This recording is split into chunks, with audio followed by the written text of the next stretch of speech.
তুমি? আমি মিথিলা। আমি মিথিলা? এমন ভাবে বলতেছে সে বাংলাদেশের সুপারস্টার, এক নামে তার আমি চিনে ফেলবো। কোন মিথিলা? কিসের মিথিলা? আপনার হাজবেন্ড আনিস, আমি তার এক্স গার্লফ্রেন্ড মিথিলা। এবার চিনতে পারছেন ভাবি? হোয়াট? এই নষ্টামে, মুখ সামলায় কথা বলো। আমার জামাইয়ের চরিত্র ফুলের মতো পবিত্র। ওর কোনো এক্স গার্লফ্রেন্ড নাই, কারণ সে বিয়ের আগে কখনো কোনো প্রেম করে নাই। আমি বিয়ের আগে প্রেম করছি, আর মিথিলা যা বলতেছে সব সত্যি। মিথিলা আমার এক্স গার্লফ্রেন্ড। এই হাত সরাও। তোমার এক্স গার্লফ্রেন্ড? তুমি বিয়ের আগে প্রেম করছো? তুমি না বলছো তুমি কখনো কোনো প্রেম করো নাই? তাহলে তোমার এক্স গার্লফ্রেন্ড আসলো কোত্থেকে? এত বড় মিথ্যা কথা তুমি আমার সাথে তাইলে কেন বলছো? বিয়ের আগে তোমার বাবাও তো আমাকে বলছে তুমি নাকি কোনো ছেলের সাথে প্রেম করতে না, কোনো ছেলের সাথে কথাই বলতে না। তুমি এতই সতী সাবিত্রী, রসের কমলা ছিলা যে ইউনিভার্সিটিতে যাইতা মাথা নিচু করা, আসতা মাথা নিচু করা। পরে বাসর রাত্রে তোমার কান্নার আওয়াজ শুনেই তো আমি বুঝে গেছি যে তোমার আরেকটা ছেলের সাথে প্রেম ছিল, তোমার বয়ফ্রেন্ড ছিল। তেমনি আমারও গার্লফ্রেন্ড ছিল মিথিলা। বিয়ের কিছুদিন আগে মিথিলার সাথে আমার ব্রেকআপ হয়ে যায়। এখন কয়েকদিন ধরে আমি মিথিলাকে খুব মিস করতেছি, এই জন্য ওকে ফোন দিয়ে আসতে বলছি, ওর সাথে আমি গল্প করব। অসম্ভব।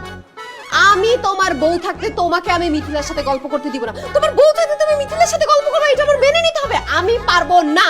কি বললা? মেনে নিবা না? না না না। বাবা বুকটা চিনচিন করতেছে। মিথিলা আমাকে ধরো, না না, অ্যাম্বুলেন্স ধর ডাকো। লাগবে না, বুঝছি। ঠিক আছে, যাও যাও, তোমার যা খুশি করো। তুমি ওর সাথে গল্প করবা তো? সারাক্ষণ ধরে গল্প করো, যাও গল্প করো। না, এইভাবে বললে তো আমি গল্প করতে যাব না। তোমাকে হাসি মুখে বলতে হবে যে আনিস যাও, তুমি তোমার এক্স গার্লফ্রেন্ডের সাথে ছাদে গিয়ে গল্প করো, তাহলেই না আমি যাব। তুমি তোমার এক্স গার্লফ্রেন্ডের সাথে যতক্ষণ খুশি ততক্ষণ তুমি গল্প করো, আমার কোনো সমস্যা নাই। হয়েছে? ঠিক আছে, আমরা ছাদে যাচ্ছি, তুমি আমাদের জন্য চা নাস্তা নিয়ে আসো। মিথিলা চলো। হাত ছড়াও। মিথিলা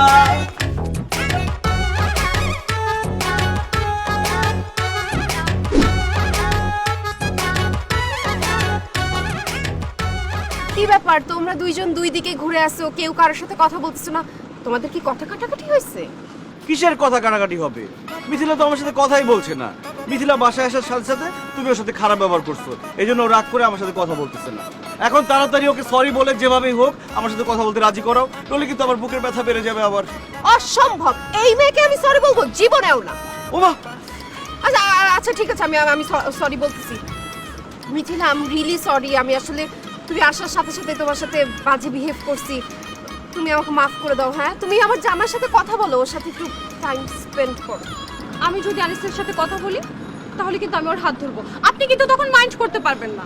কি বললি তুই? তুই আমার জামার হাত ধরবি? ওমা আচ্ছা ঠিক আছে বোন, তুমি হাত ধরো। বিয়ের আগে তো তোমরা যখন ডেট করছো হাত ধরছোই। আমি যেহেতু আনিসের এক্স গার্লফ্রেন্ড, ওর সাথে যখন আমি কথা বলবো আমি তখন ইমোশনাল হয়ে যাব। আমি কিন্তু তখন ওর কাছে মাথা রাখবো, আপনি কিন্তু তখন মাইন্ড করতে পারবেন না। থাপড়ে তোর গালে সব দাঁত ফেলে দাও। বেয়াদব, তুই আমার জামার কাঁধে মাথা রাখবি মানে তোরে। বুক চিনচিন করছে, হায় হাসপাতালে যেতে চাই। আচ্ছা ঠিক আছে, হাসপাতালে যেতে হবে না। তুমি তো ওর এক্স ছিলা, তো তুমি তো আগে ওর কাঁধে মাথা রাখছো, আরেকবার কাঁধে মাথা রাখো। I don't mind. ঠিক আছে, যেহেতু আমরা দুজন কথা বলবোই, আপনি বলেন একটা কাজ করেন, আপনি ওদিকে গিয়ে আমাদেরকে পাহারা দেন, যেন এইদিকে কেউ না আসতে পারে। আমরা দুজন বসে গল্প করি।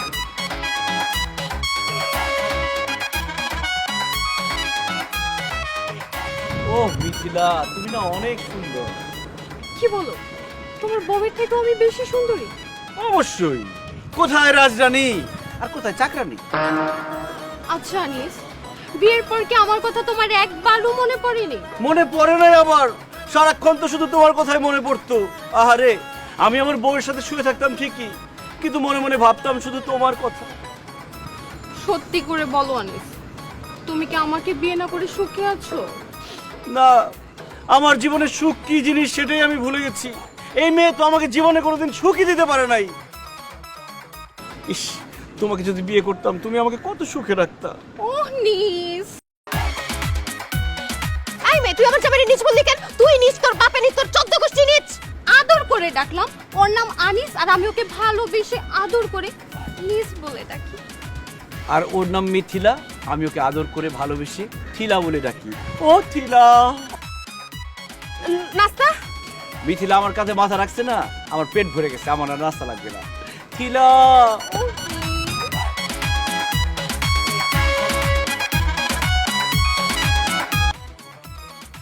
ভাবি আরে দাঁড়া কি সমস্যা কি আমাদেরকে পালাচ্ছেন কেন আপনি ভাই ছাড়ো, আগে ছাড়ো। কি সমস্যাটা কি ছাড়ো না রে ভাই, পালাবো না তো কি করবো ভাই? সেদিন তুমি আমার সাথে একটু কথা বলছিলা, তোমার বউ কি করছে জানো? আমার সাথে ইচ্ছা মতো ঝগড়া করছে, আমার খালি চুলটা ছেঁড়া বাকি রাখছে।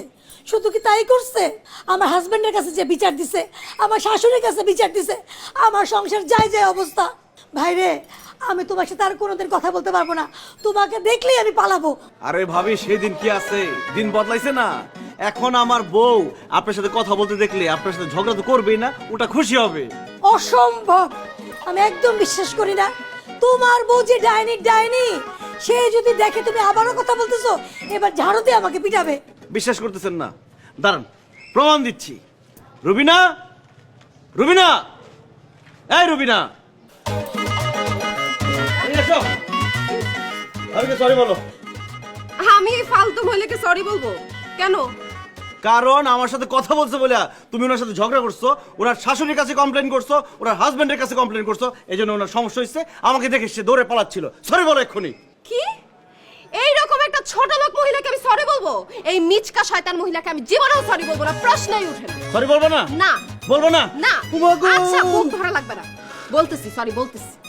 আই ভাবি সরি। ওকে, আরে শুধু সরি বললে হবে নাকি, ওনাকে সুন্দর করে রিকোয়েস্ট করো যাতে সন্ধ্যা হওয়ার আগ পর্যন্ত সে আমার সাথে গল্প করে, আমাকে গান শোনায়, আমার সাথে আড্ডা দেয়, আমাকে চা খাওয়ায়। রিকোয়েস্ট করো। তো তোমার সন্ধ্যা পর্যন্ত এই মহিলার সাথে গল্প করতে হবে কেন? এই মহিলার সাথে আড্ডা দিতে হবে কেন? আমি তোমার বউ, তুমি আমার সাথে গল্প করো, আমার সাথে আড্ডা দাও। আমি কি কম গল্প জানি? বউয়ের গল্প ভাল লাগে না, ভাবির গল্প ভাল লাগে। এক্ষুনি রিকোয়েস্ট করো। আমি রিকোয়েস্ট করতে পারবো না। আচ্ছা ঠিক আছে, করতেছি। ভাবি, ভাবি প্লিজ একটু আমার জামার সাথে গল্প করেন না। আপনার দেবরই তো, দেবরের সাথে একটু গল্প করবেন, আড্ডা দিবেন, চা খাওয়াবেন, এটা তো স্বাভাবিক। চলেন আমরা তিনজন সন্ধ্যা পর্যন্ত গল্প করি। তিনজন মিলে কেন? তুমি যাও সামনে থেকে, সরো। আমি একটু থাকি। না, আমি শুধু ভাবির সাথে গল্প করবো। যাও আমাদের জন্য চা নিয়ে এসো একটু পরে। ভাবি দেখছেন কেমন সোজা হয়ে গেছে?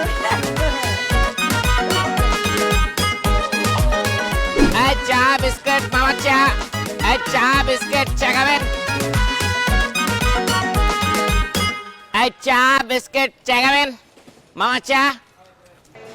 চা বিস্কুট চা খাবেন? চা আপা চা। এই, এদিকে আসেন। এই, এদিকে আসেন আপনি।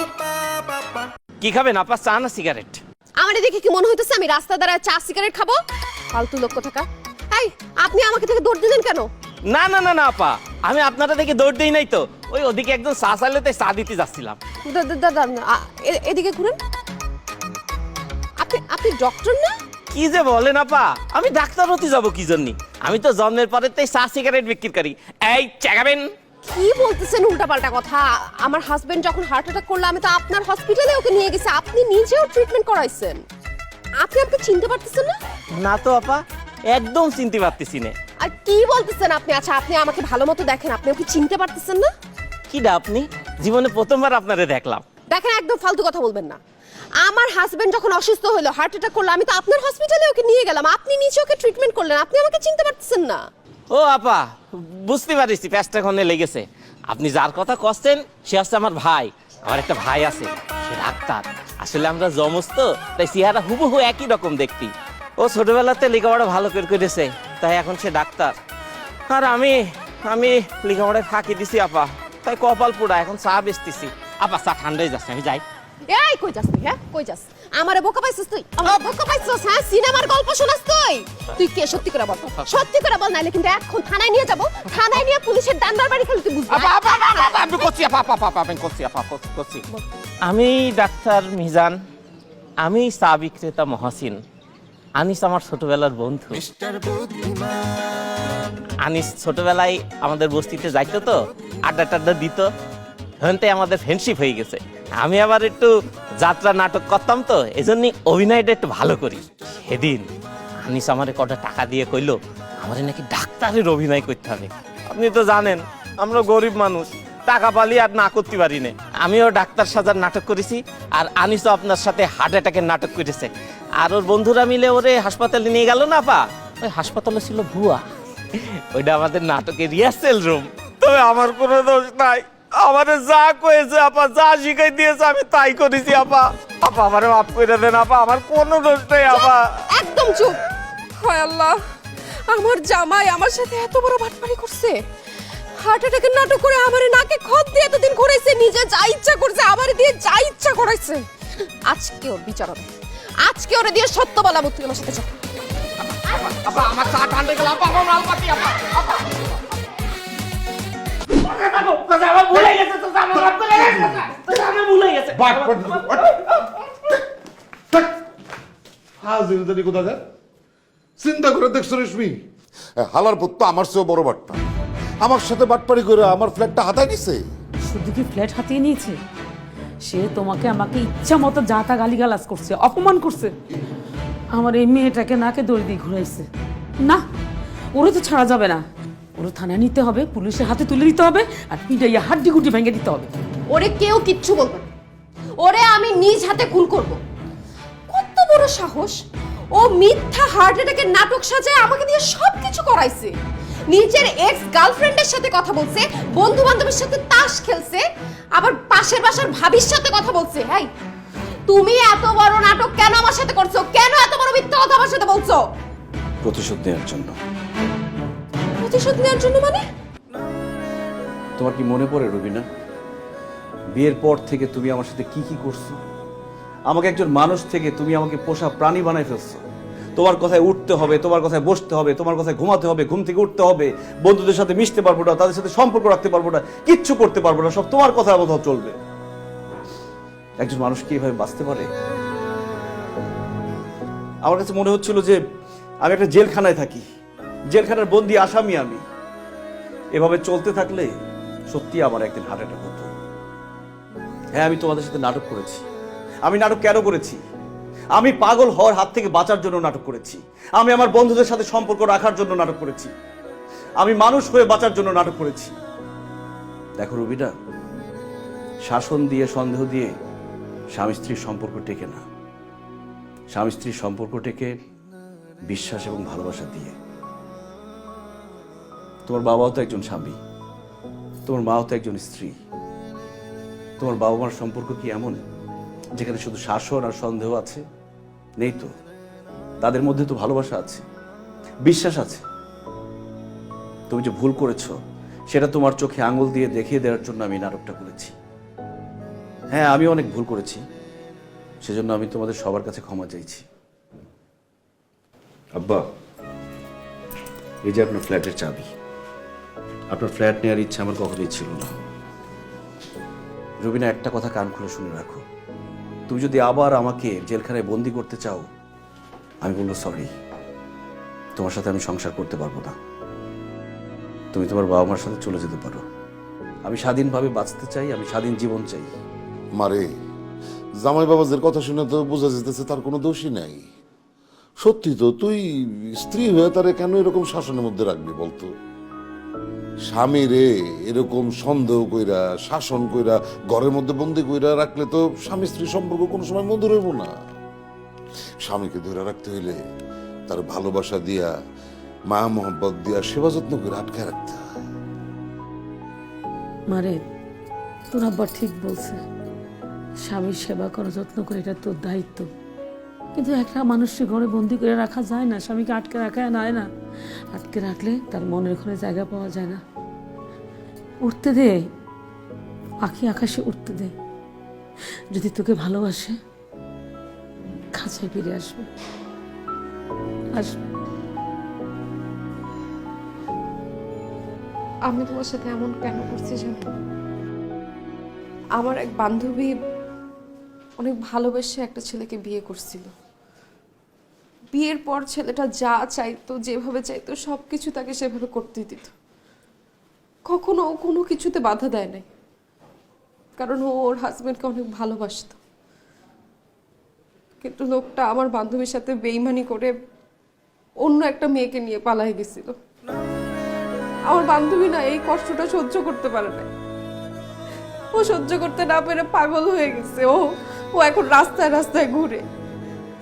যখন আমি এগুলো শুনছি, আমি না অনেক ভয় পেয়ে গেছিলাম।